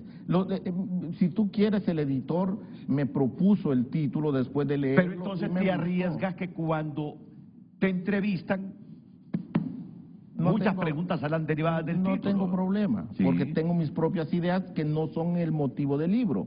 El libro es más fuerte por las experiencias Correcto. que por lo que yo Ok. piense. Entonces, Irving ya lo escucharon hace poquito. Irving cree que Nicaragua es la utopía pervertida de la izquierda. Completamente, igual Venezuela. Y estamos viendo que el que no quiera ver que cuando las iglesias son prohibidas, cuando expulsan a las monjas, cuando expulsan a los periodistas, cuando expulsan a la oposición, ya dejó de ser democracia, eso entra al autoritarismo, que puede ser de izquierda o de derecha, estamos de acuerdo. Pero hoy el germen que nos está preocupando, en su momento tal vez habría sido el carismo, tal vez habría sido el stalinismo, tal vez habría sido el mismo Hitler, pero aquí la preocupación es el germen de izquierda. Hoy, el que estamos viendo cuando tenemos un general que acusa a un periodista porque publica un tuit y lo quiere llevar a la Fiscalía y a Interpol. A 12 medios. A 12 medios. No solo a No un me digas que periodista. eso no es un germen. A 12 El medios. día de hoy, el germen que nos preocupa es la izquierda. Hoy, mañana puede ser la derecha, en Argentina puede ser la derecha extrema, pudo haber sido Allende, pudo haber sido quien sea, pero hoy, aquí, la preocupación es el germen de la división que ha traído la izquierda. Entonces, el tema aquí es, ¿cómo salimos de esto? ¿Tú crees que la izquierda de Honduras, esta izquierda que nos gobierna, cada día más se parece a esta izquierda, Absolutamente. Claro. perdón, donde la utopía se ha pervertido? Renato, aquí que vivimos en una democracia, tenemos la belleza de que el candidato del Partido Libre tenga el derecho de decir nuestro modelo a seguir es Cuba. ¿Qué más quieres que te diga? ¿Qué más quieres que te diga? Ese es lo lindo. Ahí tiene dos Déjame caras. recordar, porque donde lo dijo Rixi fue en la silla donde está sentado precisamente pues, ¿ya Víctor. ves? Aquí, sí, déjame recordar el contexto en que lo dijo, y si lo dijo Rixi, sí, claro. sí lo dijo, Sí, lo dijo, claro. Sí. Pero eso tiene dos caras. Lo lindo es que lo puede decir, tiene el derecho de decirlo. Lo lindo es que puede haber un partido político que lo proponga y que pueda ir a elecciones con esa propuesta de llevarnos a un modelo que ha fracasado en todos lados, pero tiene el derecho de hacerlo. Pero una vez que se suben, queman la escalera, destruyen las instituciones y el miedo que tenemos, la mayoría, es que se queden a la brava, como lo hicieron en Venezuela, como lo hicieron en Nicaragua, como lo hicieron en Cuba. Eso esa es la perversión de la utopía. ¿Tú crees que vamos en ese camino nosotros? Absolutamente. No va a pasar, porque creemos que tenemos una sociedad civil fuerte, periodistas fuertes, que no van a dejar que eso suceda. Claro, estamos enfrente a un proceso primario donde también nos las vamos a jugar, porque ahorita la pregunta es, ¿escogemos candidatos que son parte de esta perversión de los últimos 15, 20 años de gobierno, o escogemos candidatos que nos van a liberar de esta perversión? Mira, los criterios, y ya le paso a Luz, los criterios de Irving, nuestro exministro de Industria y Comercio, dicen mucho. Desde el momento Él dice, yo me salí del Partido Nacional por un acto de corrupción que cometió ese partido que, a sabiendas que la Constitución prohibía la reelección presidencial, prácticamente la institucionalidad del partido, coludida con la institucionalidad del Estado, avalaron y permitieron la reelección, prohibida por la Constitución, al igual que en El Salvador, pero allá ya la digirieron, pero la historia dice que esa reelección fue ilegal, Está claro. la de Bukele. Entonces, cuando Irving dice, soy libertario porque amo las libertades individuales, pero igual admite, esa izquierda que está gobernando algunos países de América Latina, predican una utopía que se pervirtió. Y dice, Nicaragua está en esa categoría. Y para ahí vamos nosotros. Tiene el valor de decirlo. Y eso es bueno para Honduras, que todavía podemos decir esas cosas. Y yo sé que no van a estar esperando a Irving allá en las puertas de ingreso a Televicentro para capturarlo. Si lo dice en Nicaragua, en el principal canal de Nicaragua, seguro que si no lo matan va el, ¿cómo se llama? El chipote, se llama esa cárcel. No existiría tu canal. La esposa de Víctor no es periodista. existiría el canal, ya no existiría este canal. Renato, la esposa de Víctor es periodista. Una vez fue a Nicaragua y estuvo 3 días presa, le quitaron la cámara, le rompieron el rollo y le sacaron del país. Ese es el modelo que queremos. Lucy, en este debate, ¿usted dónde se coloca? Soy liberal, comprometida completamente con lo que son las libertades públicas, los derechos fundamentales y el sistema democrático. Para ello, todo lo que lo amenace se llame de izquierda, aunque no lo sea, aunque sea un oportunismo y una manipulación que no son adjetivos, doctor Flores, sino una realidad que estamos viviendo, son los que tenemos nosotros que defender, esos valores democráticos que son los que nos sostienen. Cuando se habla de una utopía pervertida, yo más bien diría que el idealismo nos los pervirtieron hasta llegar a transformarlo en una utopía, en algo irrealizable. Pero el idealismo, todos esos ideales que fundaron nuestra nación, existen y son realizables. Cuando empezó Fidel Castro, me contaba mi mamá y mi abuelita que llegaba a la revista Bohemia a La Paz y aparecía en portada Fidel Castro con un rosario. Él era parte de la sociedad dominante y oligárquica, como llamarían ahora, en Cuba. Estaba casado además con una integrante de esa sociedad. Sus hijos son hijos, y sus hijos primero, no sé, otros son hijos, miembros de esa oligarquía. Cuando van esa transformación, que es la metamorfosis que vemos en Chávez, la que vemos en Mel, que ya sería otro análisis y más detenido, se va dando por otras situaciones, posiblemente por el saborear el poder, por querer la riqueza mala vida, la que no cuesta, la que no necesita estudio, la que no necesita trabajo para ser disfrutada. Ahí es donde vienen deteriorándose las izquierdas. Tenemos un Lula de izquierda, pero pudiendo mostrar resultados de haber sacado gente de la pobreza. Otras izquierdas no, otras izquierdas solo se fueron deteriorando. Usted mencionó el presidente salvadoreño que fue compañero suyo, murió en el exilio, autoexiliado, perseguido por corrupción. Entonces, lo que fundamentalmente traiciona el quehacer, sea de izquierda o de derecha, es la incoherencia. Cuando llegan al poder y se convierten en los corruptos más corruptos que los que cuestionaban en periodos anteriores. Está bueno que usted lo recuerde. ¿Qué más guerra civil con 80,000 muertos que la de su país? Doloroso para llegar a eso. El FMLN se erigía como una alternativa, es decir, desafió al establishment. 80,000 muertos.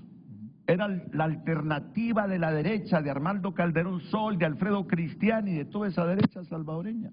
Renato, ¿y usted mencionó Llegan al poder. Es que es increíble. Mira, derecha e izquierda, es que corrupción hay en ambos. Mira dónde está Tony Saca, en la cárcel. La mera derecha, promovida por Alfredo Cristiani. Te menciono a Tony porque Tony y yo somos amigos. Es decir, como comenzó en deporte, yo comencé en deporte. Yo iba a El Salvador, compartía con él venía a Honduras, yo compartía con él. Siendo presidente, me recibió en sus 8 estaciones de radio en San Salvador. Impresionante las radios de Tony.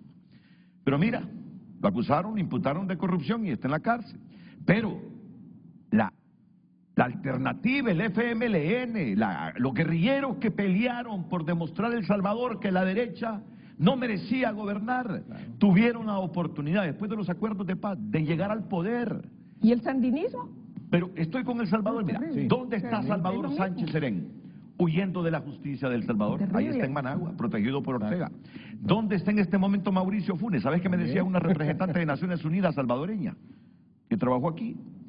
Mire, me dice, cuando lo miro a usted solo me recuerdo de Mauricio, porque Mauricio trabaja en canales, un periodista famoso, influyente en El Salvador, y sabe que yo voy a votar por él.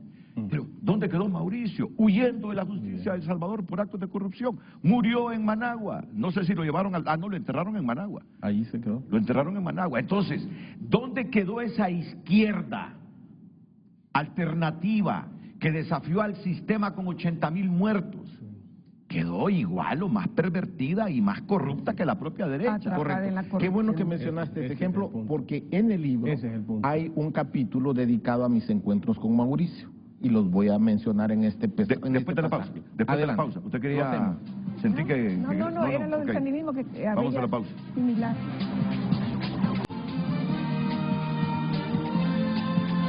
Redes Sociales es presentado por La Curazao. Promofest. Aprovecha las mejores ofertas con Credi Oportunidad y llévate lo que quieras al crédito con cuota preferencial. Gracias por escribir a través de nuestro WhatsApp. Escribe un televidente, estaría interesante leer el libro, especialmente a los políticos y seguidores de izquierda que perdieron su rumbo y siguen el poder y la riqueza personal, no popular, como ellos hacen creer a sus seguidores. Las utopías, según Tomás Moro, no se pervierten. El problema en América es que la izquierda es manejada por personas sin letras. Creo que sí, esta construcción ha sido utópica y la desilusión es grande para los gobernados en diferentes países en América Latina, ya que no se busca resolver los problemas sociales y económicos de la población. La utopía, lugar que no existe, la izquierda nos ha vendido el paraíso. No hay conflictos, lo ideal, y los liberales vendemos realidades, no mentiras. No, la derecha se ha empecinado en denigrar, malinformar, invisibilizar los logros, se enfocan y resaltan como noticia los errores. Renato, aquí no existe ni izquierda ni derecha, aquí hay delincuencia a todo nivel, escribe este televidente. En este país necesitamos... El que aplaudió fue Irving. Dale. En este país necesitamos más respeto a las libertades individuales. Modelos socialistas, ejemplo, reforma agraria polarizada, como el Aguán, solo han traído irrespeto a la propiedad privada, a la vida, a la libertad, etcétera. Necesitamos menos intervención estatal y mano dura contra el crimen, sacar de los partidos políticos el crimen organizado. Quienes fueron los genios perversos de la izquierda en América Latina serán mentes de la ignorancia, que Dios nos proteja. Buenos días. No solo en América Latina, la doctrina de izquierda no ha tenido éxito como sistema social y económico porque es contraria a la todavía naturaleza egoísta de los seres humanos. Los que se quejan cuando llegan al poder se vuelven igual o peores que los anteriores. Yo solo le pido a Dios que no nos siga gobernando la izquierda, porque los que lo apoyan no tienen ni idea lo que están haciendo con el país. Felicidades al periodista, escritor, soy docente universitario. Podríamos hacer un libro sobre la utopía de la justicia pervertida por el colonialismo moderno de empresarios y políticos. Déjame ese mensaje. Felicitaciones al periodista escritor, soy docente universitario. Podríamos hacer un libro sobre la utopía de la justicia pervertida por el colonialismo moderno de empresarios y políticos. Es que miren... Es la otra utopía liberal. Correcto, antes de que siga Luz, y ya Luz Madrid y Luz Ernestina, aquí tengo que diferenciar, porque las dos son luces que nos iluminan. Miren, Hugo Chávez no hubiese tenido mayor protagonismo en Venezuela, y hay que admitirlo, Irving, de no ser porque los que gobernaron anteriormente corrompieron Venezuela. Mira, corrompieron Venezuela. Si Venezuela siempre fue rico, siempre tuvo petróleo. Igual Nicaragua fue con... Entonces, ¿quién dijo aquí? Tú lo dijiste hace poquito, que todo esto que está pasando en América Latina nos lleva a esos outsiders. Pero antes... Que algunos salen peores que los de izquierda y derecha, ¿ves? Oye, ¿te acuerdas de Bucarán en Ecuador? Sí. En los tiempos que Ecuador le duraban 6 meses los presidentes. También, miren.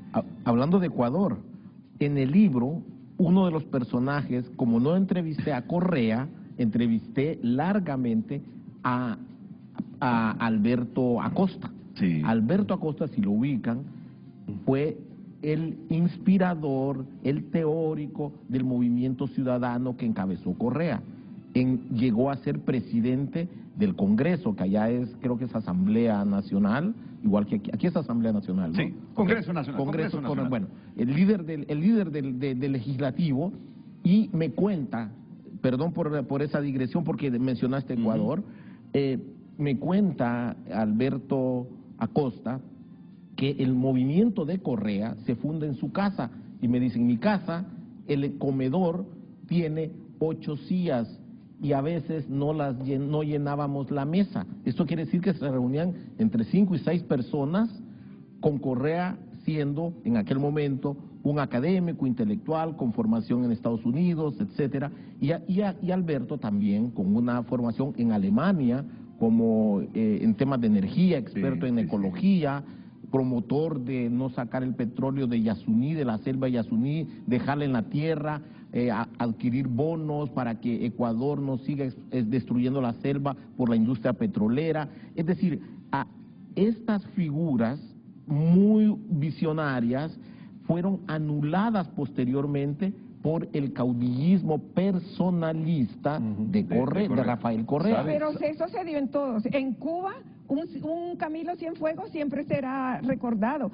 En los sandinistas, el mismo hermano del actual presidente Humberto Ortega, ya murió Humberto, eso se da. Murió, sí, recién. Y lo mismo en Venezuela, con los que mencionábamos, los otros 4 coroneles que dieron el golpe con Hugo Chávez, fueron después sus contrarios, acérrimos. ¿Dónde dejas a Sergio Ramírez? Lucy, ¿dónde dejas a Sergio Ramírez? Bueno, ahí está todo Ramírez ese grupo, exiliado. todo el grupo, toda esa planilla que llegó, los 5 que llegaron al poder, 4 contra él, Dora María con lo de Telle. Venezuela. Dora María Telle, yo le digo algo, antes de que termine la sección, Luz, tú dijiste, no, Irving fue el que nos tildó de izquierdistas, de socialistas, de ustedes que tienen un corazón socialista. Claro. Es que no hay joven, no hay joven que no haya socialista, abanderado claro. esas ideas. Pero mira, ¿dónde viene la frustración? ¿Cuántos de nosotros idealizamos y esperamos el momento en que cayera Tacho Somoza? Claro. Pegados a la radio. Vaya, en esa primera parte de la revolución sandinista, con los comandantes, había presión de Estados Unidos. Y nuestro Estado sirvió de portaaviones para desestabilizar Nicaragua. Y es que queremos ser justos, objetivos y dar un margen del por qué fracasaron. Pero después democráticamente llegan al poder para hacer el gobierno que están haciendo. Todo opositor que va a desafiar en elecciones a Ortega y a Rosario Murillo, lo exilia, Existe. lo mandan para afuera, así es. hasta la propia familia. Todo medio que enarbolando la libertad de expresión y de prensa comenta, critica, cierre. Miren la prensa, el famoso periódico de papel, La Prensa. Le bloquearon el ingreso de papel, la prensa ahora solo es digital. Solo por internet podemos leer diario La Prensa. Es decir, cualquiera que protesta en Nicaragua, al chipote, le quitan la nacionalidad, lo mandan para el exilio. No hay respeto a la iglesia. Curas que los han sacado, que los han encarcelado. Se nos dice alguien que, al igual que Víctor, apreció y valoró esa izquierda democrática, la izquierda que hablábamos, la izquierda democrática del partido. No, Correcto. que lo reina, claro. Entonces, Claro, pero ver esa enseñaron a izquierda, soñar. ver esa izquierda ahora, personalista. Corrupta. Virulenta. Vean ustedes de quiénes son los Conflictiva. medios de comunicación televisivos en Nicaragua, si no son de los hijos de Ortega, los principales canales. Mira, yo los conocí. No, y mire, los hijos de Maduro en Venezuela también son realidades que no se pueden ocultar, estas no son interpretaciones de Entonces, fascistas ni mucho menos. Son datos. ¿Cómo Datos. no vamos a debatir si fue la utopía de la izquierda que se pervirtió, aunque decía alguien ahí que la utopía nunca se pervierte, sino que son los seres humanos que pervierten las ideas? ¿Cómo no vamos a estar debatiendo esto? Si teníamos como alternativa a la izquierda, y la izquierda ganando democráticamente las elecciones en El Salvador, los dos presidentes de izquierda se tuvieron que refugiar y los nacionalizó Ortega para que no los persiguiera la justicia salvadoreña. Y uno ya murió en Managua, imputado por corrupción. ¿Qué pasó con la izquierda? ¿Por qué se desnaturalizó? ¿Por qué se pervirtió?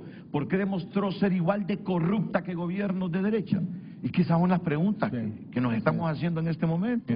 Alguien ayer señalaba ya para que no habría sandinismo sin Somoza, este sandinismo al que llegamos hoy, no el que nos ilusionó al inicio, que no habría un Chávez y decimos nosotros, sin adecos ni copellanos corruptos, como no habría un Mauricio Funes y otra izquierda sin Arenas corruptos. Entonces, ni mucho menos hubiera habido Cuba sin un Batista corrupto. Entonces, el origen es real, se tiene y la responsabilidad es pareja. Con esa apreciación de Luz Ernestina Mejía, llegamos al pináculo de esta entrevista. Aquí no hay sesgo.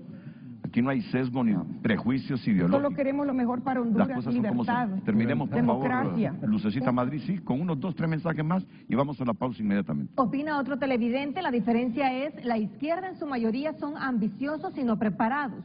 Los de la derecha son más inteligencia y preparación, aunque unos ambiciosos. Ambicioso es igual a corrupción, escribe ese televidente. Por favor. Aquel rector de aquella famosa universidad estadounidense, con lo de Carlos Salinas de Gortari, cuando le imputaron corrupción, dijo, es cierto, aquí estudió Carlos, pero aquí no le enseñamos a que se volviera corrupto, dice. Él es que por su lado se volvió corrupto, dice. Por favor, indique dónde se puede encontrar ese libro a la venta. Librerías utópicas. Hay que colocarlo de en Coyoacán, Amazon. Va a estar en Amazon, pronto estará en Amazon. Ahí Pero, sí. en ese momento, Fácil, pero pronto. Sí. Renato, aquí en Honduras no hay izquierda ni derecha, aquí lo que hay es un vandalismo desmedido por robarle al pueblo, enriquecimiento ilícito y mantenerse en el poder para que no les reclamen nada y protegerse sin importar colores o partidos políticos. Muchas gracias, continúe enviando sus mensajes. Redes sociales fue presentado por La Curazao. Promofest. Aprovecha las mejores ofertas con Credi Oportunidad y llévate lo que quieras al crédito con cuota preferencial.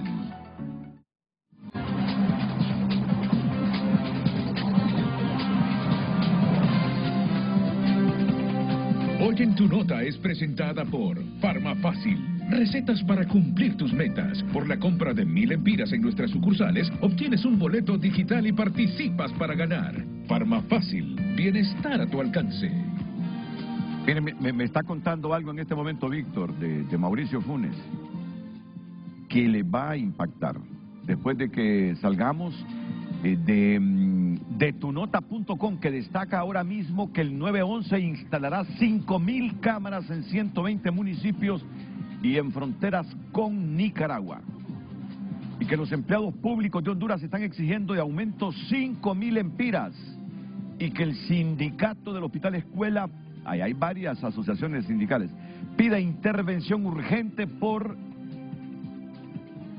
Vamos a ver que, por favor, siempre cuádrenme bien. Por infestación de plagas en el hospital. Es que las cucarachas y las ratas ahí, y dicen que la compañía privada que tiene que limpiar el Hospital Escuela no está haciendo el trabajo.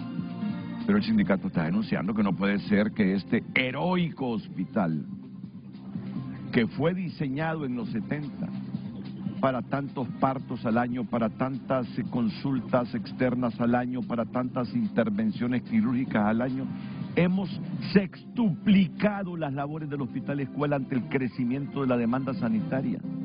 Pero el hospital no creció, es el mismo que fue diseñado en los 70 para atender tantos pacientes al año, pero hemos septuplicado la atención en ese hospital. ¿Cómo no va a estar colapsado ese hospital? Pero ese hospital es un hospital heroico, es un hospital heroico, solo que en su heroicidad es tanta la demanda que decimos nosotros es un desastre. Pero la verdad que ese hospital aún salva vidas con todo y la demanda sanitaria que tiene. Bueno, ¿quiere enterarse más de esto? Lea y entre ahora mismo en tunota.com sin dejar de vernos. Hoy en Tu Nota fue presentada por Farmafácil, recetas para cumplir tus metas. Por la compra de 1000 empiras en nuestras sucursales, obtienes un boleto digital y participas para ganar. Farmafácil, bienestar a tu alcance.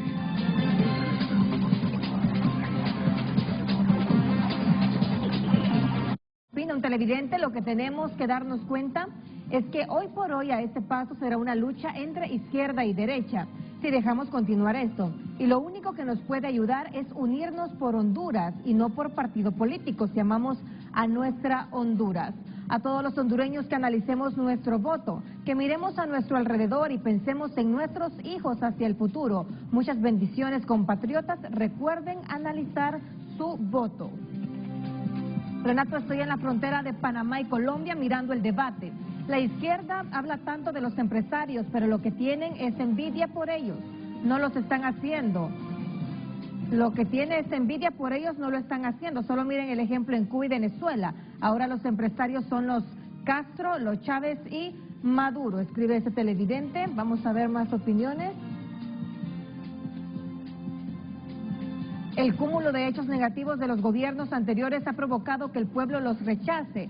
No basta con principios democráticos, es necesario un republicanismo sincero y honesto.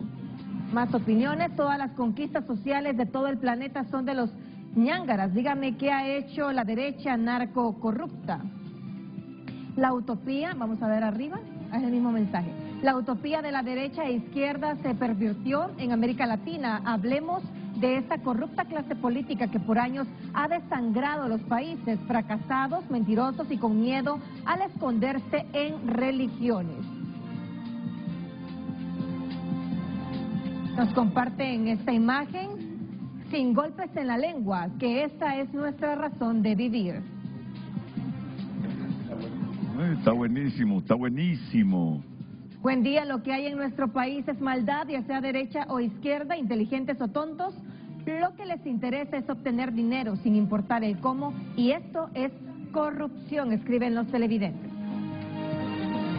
Redes sociales fue presentado por La Curazao. Promofest. Aprovecha las mejores ofertas con Credi Oportunidad y llévate lo que quieras al crédito con cuota preferencial.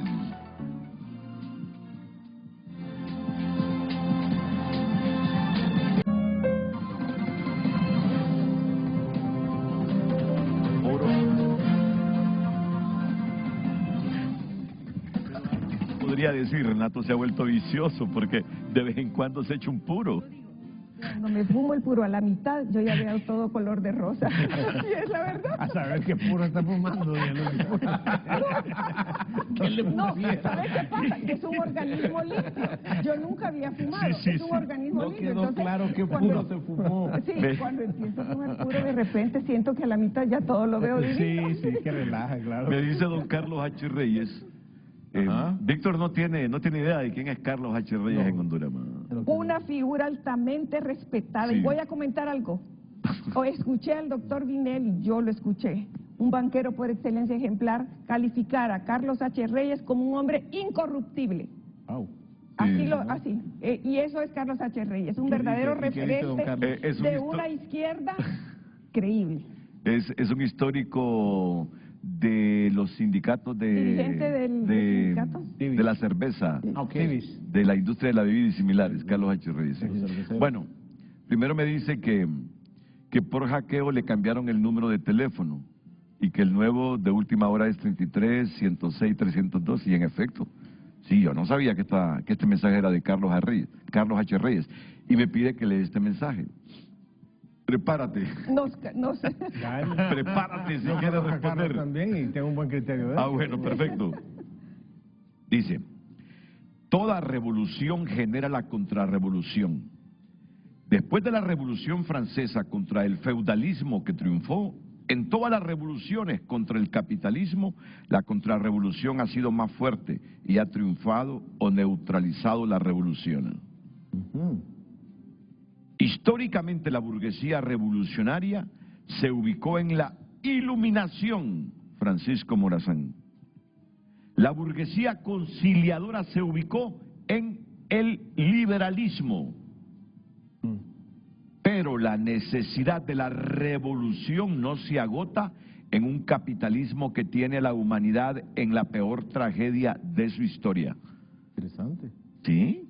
Carlos H. Reyes. ¿Tendrá el capitalismo a la China actual en la peor tragedia de su historia? Solo dejamos esa pregunta. Carlos, allá hay un partido único en China, en la República Popular China, el Partido Comunista. Pero yo me sigo preguntando, Carlos, ¿y eso de China qué es? ¿Es un sistema comunista o es un sistema capitalista? Porque algunas veces, sin ser el más instruido, sin ser el hondureño que más libros lee, digo yo, hay veces que yo llego a la conclusión que la República Popular China es comunista cuando le conviene tener a la gente agarrada, que no proteste. Y este es el salario mínimo de la China. Hay 12 salarios mínimos y escalas de salario en China. Ok. Y cualquier desafío a alguien que en los medios diga algo o alguien que desafía al Partido Comunista, ahí sí son comunistas, mano de hierro. Pero cuando se trata de generar riqueza, hombre, si ese capitalismo parece que está dando más resultados que el capitalismo de Estados Unidos, hombre. Porque permiten que el individuo que diseña un producto, que le soluciona un problema a alguien con tecnología, con alimento, con lo que sea, lo haga. La libertad del individuo, su derecho a poner su conocimiento en servicio a los demás por medio de una transacción comercial libre. Eso es lo que hace que la gente sea rica. Es decir, la definición de riqueza, ¿cuál es? De pobreza. Pobreza viene de la palabra paupérrimo, árbol que no produce fruto. Mientras que el socialista, no se vayan a molestar, ve la pobreza como la falta de algo. No, la pobreza es cuando tú no produces nada, cuando tú no puedes ni siquiera lavar carro, cortar la grama, fabricar medicinas, jugar fútbol, hacer una obra que alguien quiera pagar, sos pobre. Pero cuando tú produces algo que le sirve a alguien, sos rico. Y entre más produzca y entre más sirva, sos más rico. La pobreza no tiene nada que ver con la ausencia de, tiene que ver con la falta de productividad, de servir al prójimo. Ahora, te voy a decir algo, Irving. Mira, ¿sabes dónde? Aunque no sea un practicante, soy un ser humano influido mucho, pero mucho, por mis valores religiosos cristianos. Y eso hace que hoy te diga, ¿sabes dónde me choca el capitalismo a mí? Cuando se vuelve salvaje. Ahí es donde choca el capitalismo conmigo, fíjate, cuando se vuelve salvaje. ¿Cuál es el capitalismo salvaje en tu óptica?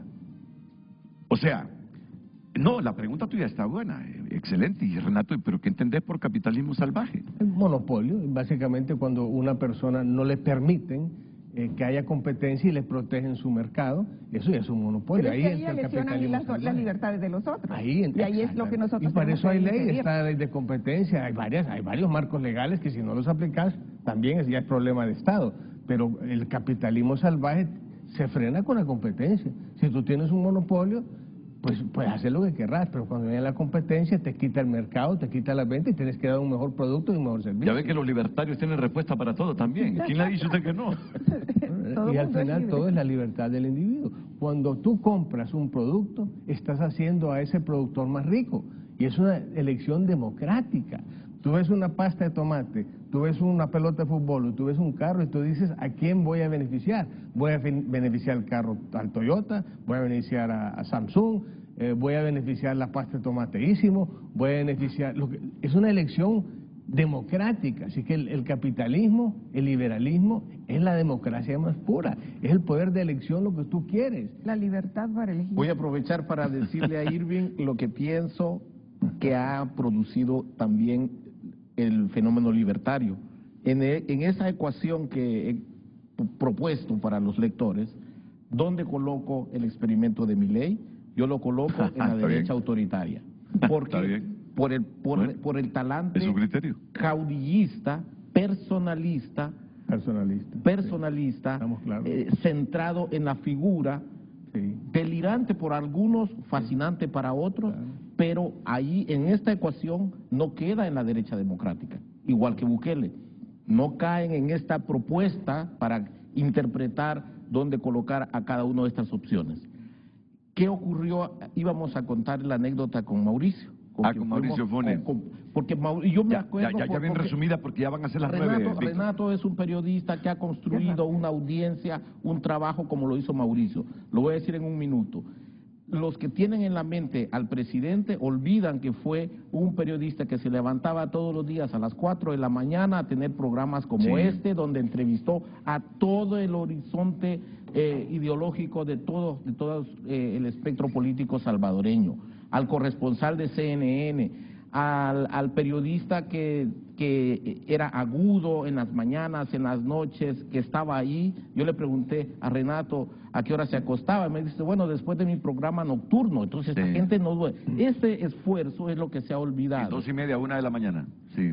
Nuestra amistad juvenil con Mauricio me permitió hacerle una entrevista antes de llegar al poder.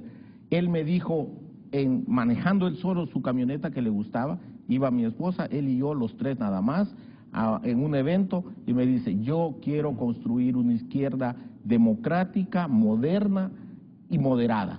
No quiero el proyecto del FMLN. El FMLN no se lo permitió. Eso lo sabemos. Claro. ¿Por qué? Porque llegó la chequera petrolera.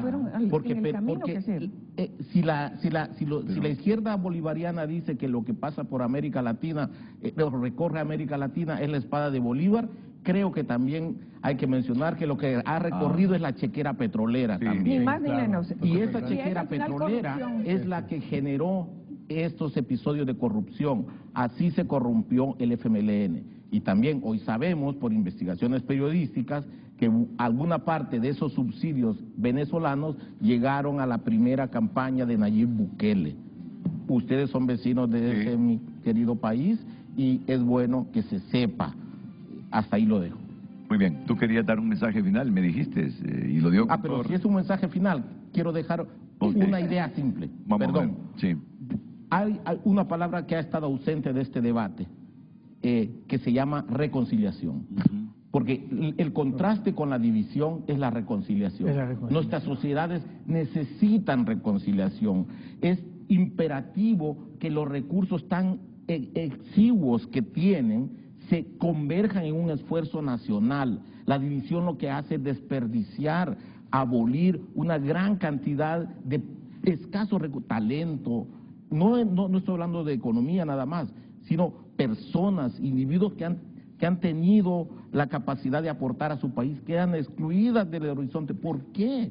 La división, eso es lo que construye. Y la segunda idea que ha estado ausente aquí también es la paz social que necesitan estas sociedades.